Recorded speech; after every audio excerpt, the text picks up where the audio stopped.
గంపెడు పిల్లల్ని కన్నా ఓ అమ్మ కన్నీటి కథ. హాయ్ అండి. అనగనగా ఒక గ్రామం ఉంది. ఆ గ్రామం పేరు అరటిపల్లి. ఆ ఊరిలో ముత్యాలు, అతని భార్య అన్నపూర్ణమ్మ ఉన్నారు. వారు చాలా కష్టపడి పని చేసుకునేటటువంటి కుటుంబము. చాలా కాలము కూడా వారికి సంతానము కలగలేదు. మరి ముత్యాలకి 50 ఏళ్ళు దాటిన తర్వాతే మరి సంతానం కలిగింది. ఒక అమ్మాయి పుట్టింది. ఆ అమ్మాయిని అల్లారు ముద్దుగా పెంచుకుంటూ ఆ అమ్మాయికి జయ అనే పేరు పెట్టారు.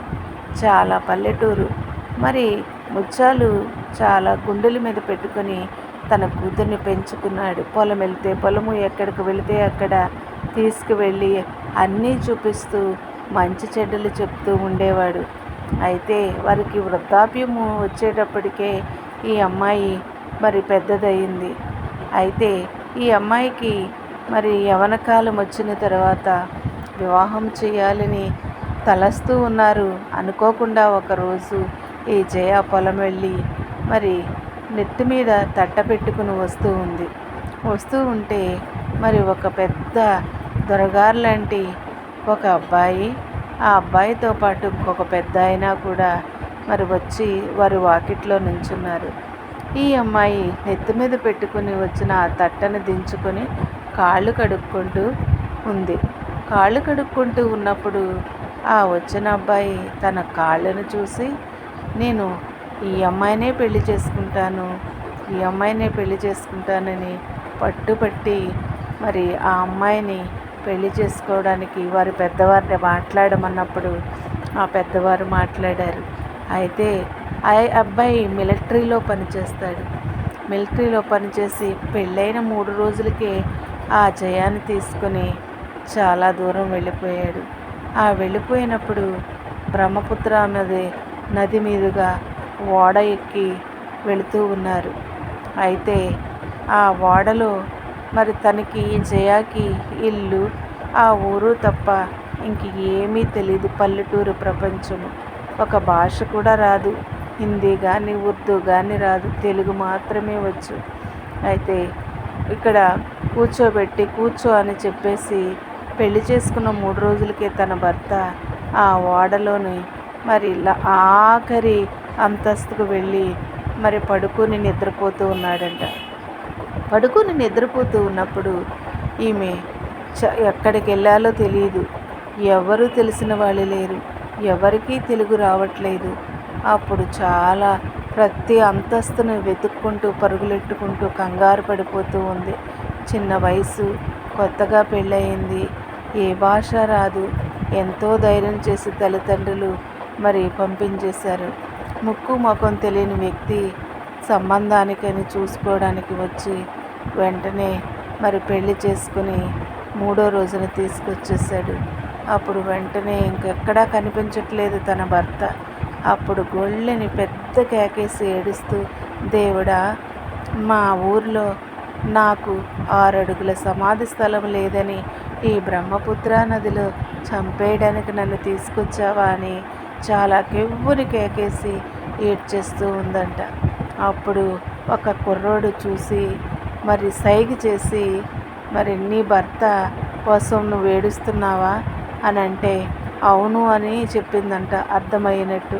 అప్పుడు తీసుకుని వెళ్ళి పడుకున్నాడు. చూడు ఇతనేనా అన్నప్పుడు అవునని ఆ కుర్రోడికి చేతులెత్తి దండం పెట్టి, ఎందుకు నన్ను అలా వదిలేసి వచ్చేసావు, ఇక్కడ పడుకున్నావు ఏంటంటే, అప్పుడు భార్యకు సారీ చెప్పి, బాగా అలసిపోయాను ప్రయాణంలో, ఇక్కడైతే ఫ్రీగా ఉంటుందని పడుకున్నాను అని చెప్పి ఆమెను తీసుకువెళ్ళి మరి తల్లిదండ్రుల ఇంట్లో యువరాణిలా పెరిగింది.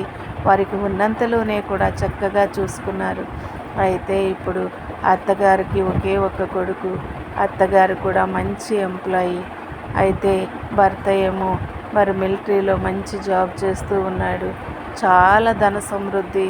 అక్కడ కూడా మంచి మరి ఇల్లు ఉంది, బంగ్లా ఉంది, కారు ఉంది. చాలా చక్కగా చూసుకునేది.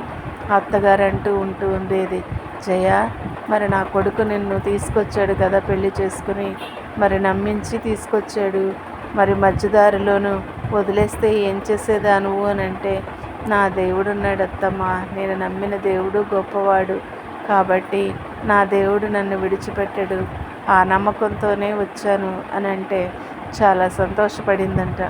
అప్పుడు వెంటనే తనకి ఏం కావాలో షాపుకు తీసుకెళ్ళి చీరలు కొని, నగలు కొని, మరి ఎంతో అపురూపంగా కోడల్ని చూసుకుంటూ ఉండేది.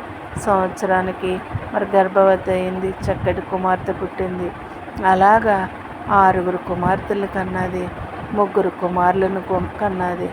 6కి చక్కగా ఇంతమంది పిల్లల్ని కన్నటువంటి ఆ తల్లిని ఎంతో చక్కగా అత్తగారు, భర్త చూసుకుంటూ ఉన్నారు. అనుకోకుండా అక్కడ యుద్ధాలు జరగటం వల్ల ఆ యుద్ధాల్లో ప్రమాదవశాత్తు అత్తగారు అక్కడే చనిపోవడం జరిగింది.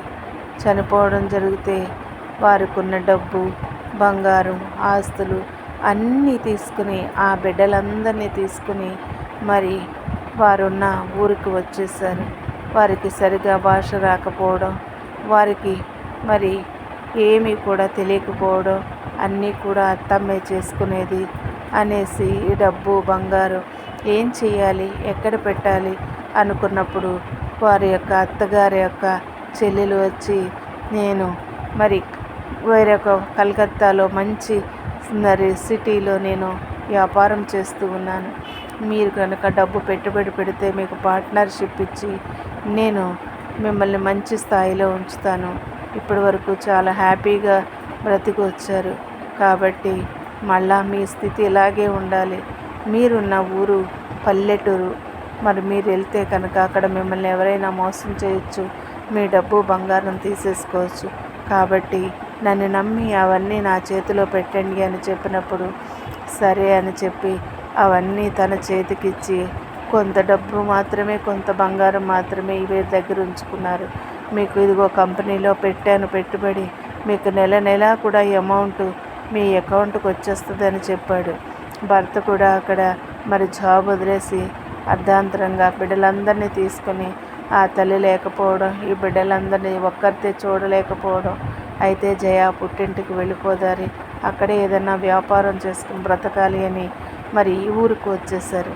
ఊరికి వచ్చేసినప్పుడు అప్పుడు ఏం జరుగుతుందంటే నెల అయిపోయింది, 2 నెలలు అయిపోయింది, 6 నెలలు అయిపోయింది, సంవత్సరం అయిపోయింది. ఎన్ని ఫోన్లు చేసినా, ఉత్తరాలు రాసినా కూడా ఏమని సమాధానం చెప్పారంటే, మీ డబ్బు, బంగారం కూడా పెట్టుబడి పెట్టాం కానీ పోయింది, చాలా లాసులు వచ్చేసినాయి, ₹1 కూడా మీ డబ్బు మిగలేదు, కాబట్టి మీకు మేము ఏమీ పంపించలేము అన్నప్పుడు చాలా తల్లడిల్లిపోయారు.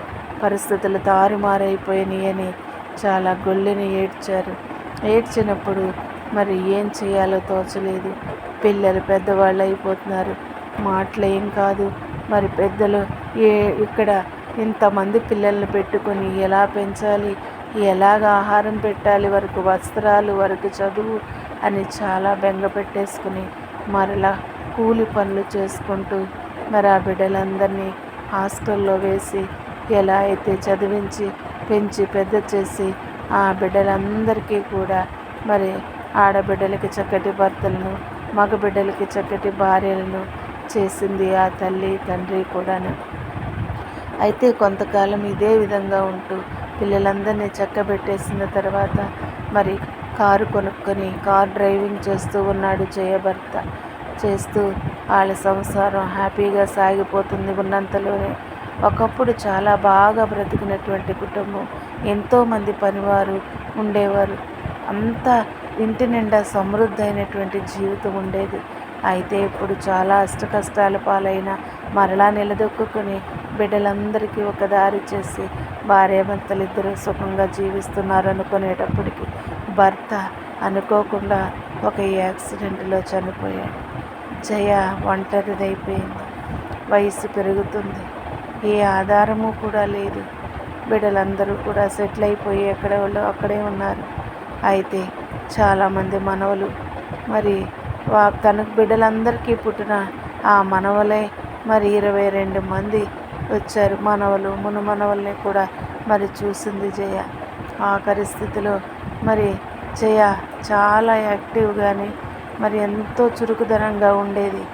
అయితే ఆ బిడ్డ దగ్గరికి వెళ్ళాలి, ఈ బిడ్డ దగ్గరికి వెళ్ళాలి, ఈ బిడ్డ దగ్గరికి వెళ్ళాలి అనేసి చాలా ఆశపడుతూ ఆతురపడుతూ ఉండేది.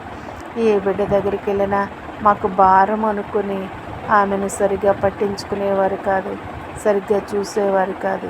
చాలాసార్లు చింతిస్తూ ఉండేది. అయినప్పటికీ వారిని దీవిస్తూ వారు మంచిగా ఉంటే చాలు అనుకునేది. అయితే ఈ విధంగా ఉంటుండగా వయసు మరి మీద పడటంతో ఇంకా చూపు మందగించడము జరిగింది. అంతేకాకుండా మరి రాను రాను జ్ఞాపక శక్తి కూడా తగ్గిపోతూ మరి మరుపు వచ్చేసి ఆమె పసిపిల్లలాగా అయిపోయింది. ఎంతోమంది పిల్లలు ఉన్నారు. ఆ పిల్లలందరి దగ్గర మరి కనీసం వారం ఉంచుకున్నారంటే ఏ పిల్లలు కూడా ఇష్టపడేవారు కాదు. ఆమె చాలా బాధపడేది. ఎవరి దగ్గరికి వెళ్ళినా 2-3 రోజులు మాత్రమే ఉంచుకుని పంపించేస్తూ ఉండేవారు. అలాంటి సమయంలో మరి ఆమె జీవితం బాల్యం హ్యాపీగా సాగిపోయింది, యవ్వనము హ్యాపీగా సాగిపోయింది. మరి అత్తవారింట్లో మెట్టినింట్లో కూడా ఎంతో చక్కగా చూసుకుంది అత్తమ్మ. మహారాణివు నువ్వు నా ఇంటికి అనుకుని సంతోషపడిపోయింది. ఎంతోమంది బిడ్డల్ని కనుక్కుంది. ఆ బిడ్డలందరినీ మరి పరిస్థితులు తారుమారైపోయినప్పటికీ కూడా పెంచి పెద్ద చేసి వారిని ఒక స్థాయికి తీసుకొచ్చి మరి వాళ్ళందరినీ కూడా సెటిల్ అయ్యేలా చేసింది. అయితే ఆఖరి స్థితిలో ఆమెకు ఎక్కడ ఆశ్రయం దొరకలేదు, ఎక్కడ అన్నము దొరకలేదు, ఎక్కడ ఉండడానికి నీడ దొరకలేదు. ఏ బిడ్డ కూడా ఉంచుకోవడానికి అంగీకరించలేదు. చివరికి ఆమె స్థితి చాలా దుస్థితిగా మారిపోయి ఆమె అటు ఇటు వెళ్ళిపోవడంతో కాకుండా ఆమె మరి బ్రతుకుండగానే ఏమైపోయిందో కూడా తెలియదు, ఎక్కడికి వెళ్ళిపోయిందో కూడా తెలియదు. మనిషి మరి బిడ్డలందరికీ తెలిసి అయ్యో ఎక్కడికి వెళ్ళిపోయిందని బాధపడ్డారు, వెతికారు. కానీ ఆమె ఎప్పటికీ కూడా దొరకలేదు. ఆమె ఎంతో సంతోషంగా ప్రారంభమైన తన జీవితము ఆఖరికి ఎంతో విషాదంతో మిగిలిపోయింది. పోనీ చనిపోయిందా? బిడ్డలందరి చేతుల మీద సంతోషంగా మరి వెళ్ళిందనుకోవడానికి లేదు.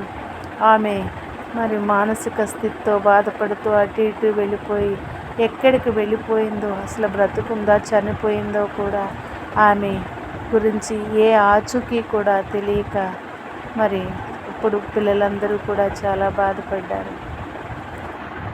చివరికి ఆమె స్థితి ఎలా మారిపోయిందో చూశారు కదండి. కంపెడి పిల్లల కన్నా ఆ అమ్మ మరి జీవితం ఉండటానికి నీడ లేక, తినటానికి తిండి లేక, కట్టుకోవడానికి వస్త్రాలు లేక ఆమె పరిస్థితి ఎంతో దారుణంగా మారిపోయింది. మరి సజీవంగా ఉందా లేదా అనే విషయం కూడా తెలియకుండా అయిపోయింది. విన్నారు కదండి ఈ స్టోరీ. ఒక అమ్మ 10 మంది బిడ్డలనైనా సరే పెంచగలదు. ఆ అమ్మకి ఏదైనా వస్తే 10 మంది బిడ్డలు కూడా పంచుకుంటారు, వాదాలు వేసుకుంటూ ఉంటారు. ఇలాంటిది పరిస్థితుల్లో అమ్మ జీవితము ఏమైపోయిందో కూడా తెలియదు. ఎంతో బాధాకరం కదండి ఈ విషయము. ఇది నిజంగా జరిగినటువంటి కథ కాదండి, నిజంగా జరిగిన జీవితంలో జరిగినటువంటి వాస్తవం, సత్యం.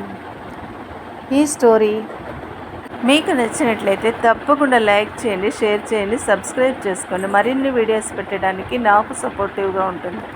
కడలి vlogs, motivational words, inspiring stories, moral values, జీవిత సత్యాలు, మరెన్నో మంచి విషయాలు చెప్తూ నేను మీ ముందుకు వస్తూ ఉన్నాను. నా ఛానల్ చూసే ప్రతి ఒక్కరికి కూడా, ఆదరిస్తున్న ప్రతి ఒక్కరికి కూడా ధన్యవాదాలు తెలియజేస్తూ ఉన్నానండి. తప్పకుండా నా ఛానల్ని ఆదరిస్తారని ఆశిస్తూ మీ అందరికీ కూడా ధన్యవాదాలు తెలియజేస్తూ ఉన్నానండి. నా ఛానల్ని ఆదరిస్తున్న ప్రతి ఒక్కరికి కూడా నా హృదయపూర్వక ధన్యవాదాలు. Thank you for watching. Kadali vlogs, motivational videos, inspiring stories, success tips, అలాగే మోరల్ స్టోరీస్, మరెన్నో మంచి విషయాలు చెప్తూ మీ ముందుకు వస్తున్నాను. తప్పకుండా అందరూ